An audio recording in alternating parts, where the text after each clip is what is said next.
Hi everyone, my name is Renee Burns and this is my ePortfolio highlight video. First thing I'd like to show you is my artifact folder, and it has all of the wonderful resources for this ePortfolio. I love that it's in one place that we can go to in the future. Moving on to my goals. My goals have already changed drastically. This was one of the first things we did when we had access to our ePortfolio, and we were asked to distinguish our personal goals and then also professional goals. And one of my beyond 10-year professional goals is to become an effective and successful principal in my building, and I've already interviewed and accepted a position in that just this year. So we're ahead of schedule, which is exciting. When an opportunity presents itself, I like to jump on those. So my leadership philosophy is definitely one of authentic leadership. I believe that there's so much power in vulnerability and having the hard conversations, but always being honest and kind through your words and open. I am innovative. I like to be a problem solver and think I'm never happy with the status quo, and so it can be a strength much of the time, but also a weakness. I feel like I inspire others and I'm empowering because of my excitement that I do bring to my profession. And I'm also very decisive. I know what I want, but the past few years I've really worked on having a more collaborative approach and opening myself up, because so many times others have great ideas, and when we put our heads together, we can come up with some really exciting things going on. Plans of study throughout this program. I took on a lot of extra classes this summer because of COVID, and we were stuck at home, and so I thought, why not? And so I'm finishing a little bit early, but that's all right. My resume has changed quite a bit. I've listened to a lot of podcasts, and so many of the principals and people out there interviewing right now say less is more, and so I really tried to skinny it up a little bit and not have it be so overwhelming, but I'm proud of the things that are on here. My honors and my leadership experiences show that I'm ready for this big step, and I'm thankful to have it all in this ePortfolio in one location. That's awesome. My activity form shows my 150 hours plus of activities that are elementary, secondary, and district. I really thought it was going to be difficult to have 150 hours, but definitely hit that, and there's so much more that I could add to this, especially now that I am taking on some professional training with the administrative level, other administrators throughout the district. I had a hard time getting my PDFs to transfer. They were all wonky all over the place, so I ended up putting them in a folder to kind of show you these signatures here. So for the district level, I worked with our assistant superintendent, Shanna Dinkle, and a lot of it was through Zoom, unfortunately, but I did learn a lot through that process.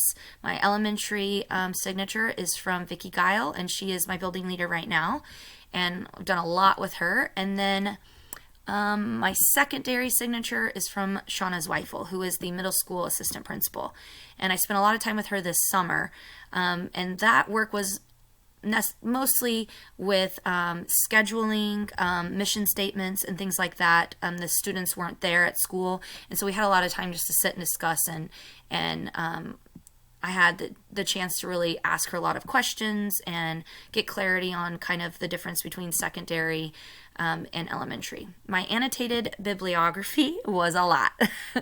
I was extremely overwhelmed by this activity, just the amount of articles that we had to do, but I was very thankful for the research prompts.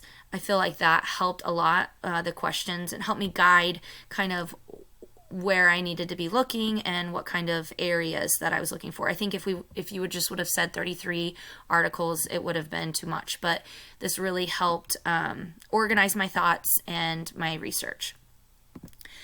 So my district slides are here for you.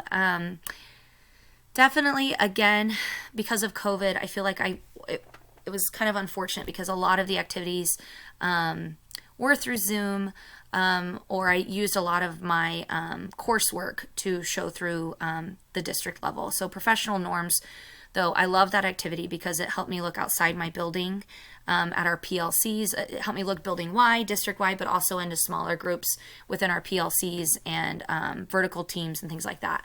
One of the first classes I took was multicultural education, and I did not know the difference between equality and equity.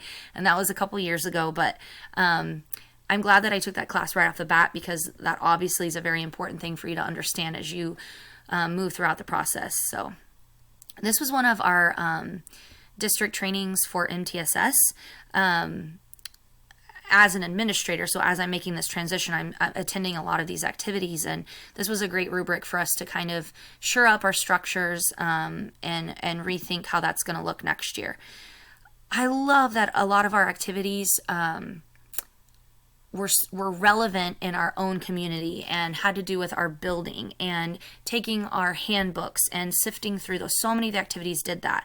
And I love it because it was relevant at the time, but also it's relevant now. As I move forward, I can use those activities and resources that I created for a lot of the things to come. So I love that about this. I attended a lot of board meetings, especially for the operations and management.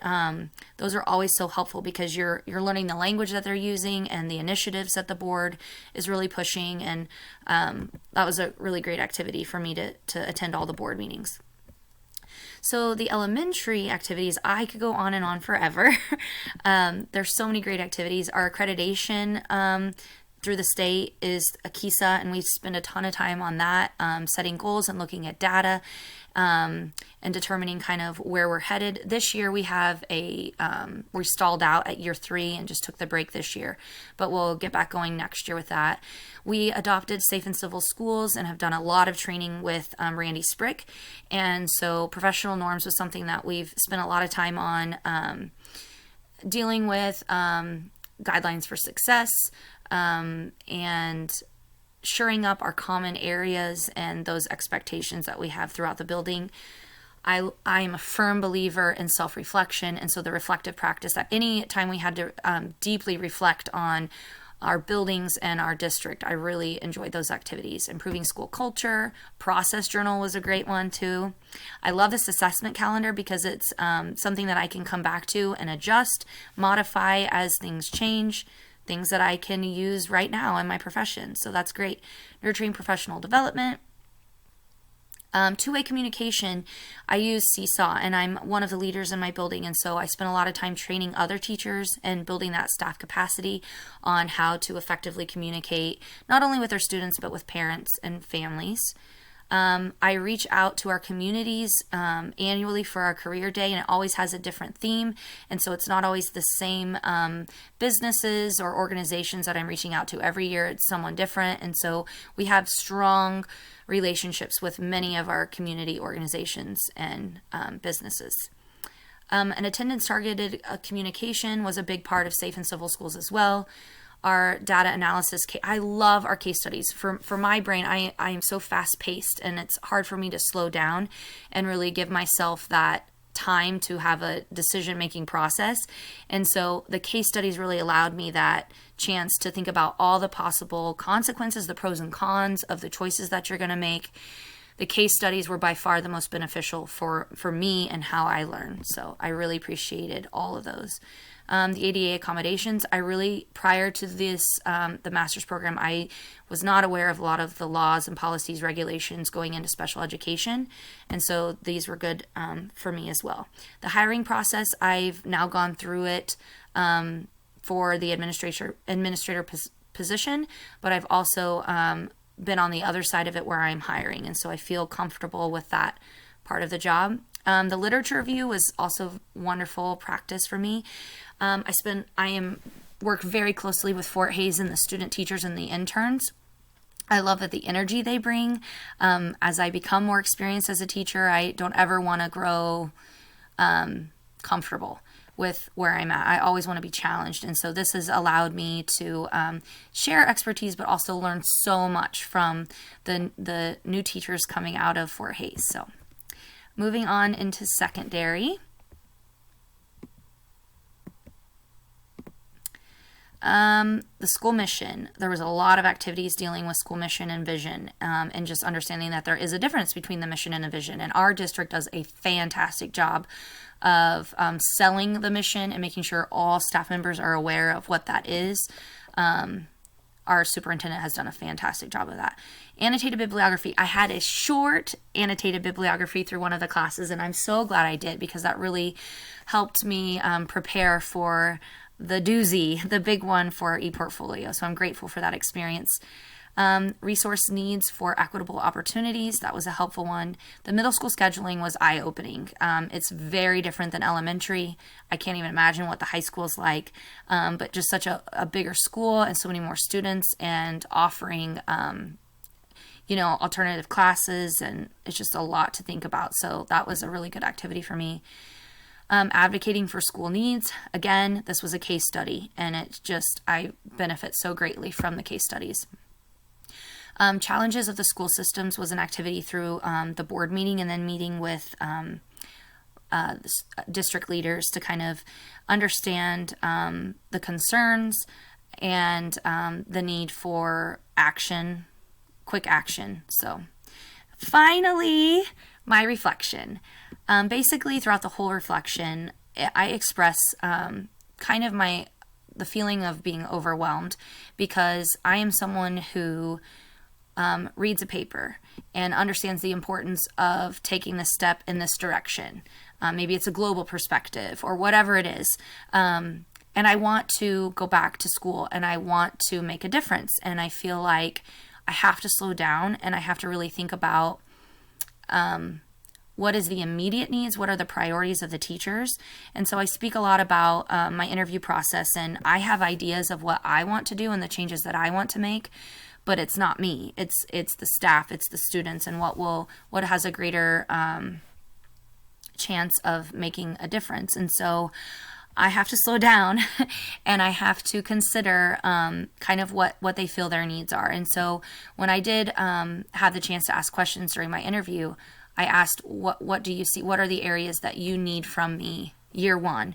And so they all agreed that just that strong communication, I need to be approachable and willing to listen. There needs to be follow through. And so I developed kind of the goals that I'm going to start with in year one, and not overwhelm myself with just a list of things. I really need to be very focused and stick to those goals. So that's majority of what my reflection was about.